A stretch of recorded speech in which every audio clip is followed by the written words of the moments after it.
Jalpaiguri press ক্লাবের বার্ষিক সাধারণ সভা হয়ে গেল। শনিবার বিকেলে জলপাইগুড়ি ক্লাবে এই সাধারণ সভার আয়োজন করা হয়।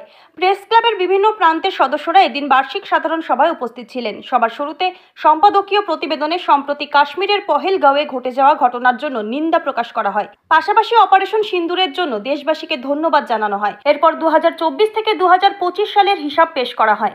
সেই সাথে আগামী দিনে প্রেস ক্লাবের পক্ষ থেকে বিভিন্ন সাংস্কৃতিক অনুপ্রেরণামূলক অনুষ্ঠানের আয়োজন করা হবে বলে আলোচনা করা হয়।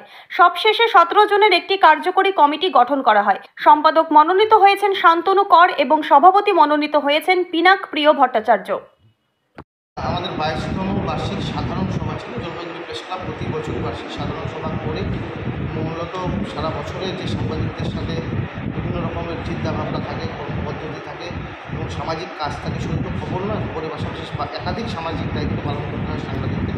সেই সম্পর্কিত বিষয় নিয়ে কিন্তু আজকে আলোচনা হলো এবং আলোচনা পাশাপাশি একটি কমিটিও গঠন হয়েছে, যেখানে 17 জনের কমিটি এবং সেই সঙ্গে সদস্য সংখ্যা বেড়েছে। চারদিকে আমাদের জেলা জুড়ে ক্লাব যারা বিভিন্ন প্রান্তের সাংবাদিকের সংখ্যা বেড়েছে, তাদের মধ্যে অনেকেই আমাদের ক্লাবে এসে যোগ দিয়েছেন, বেশিরভাগ মানুষ।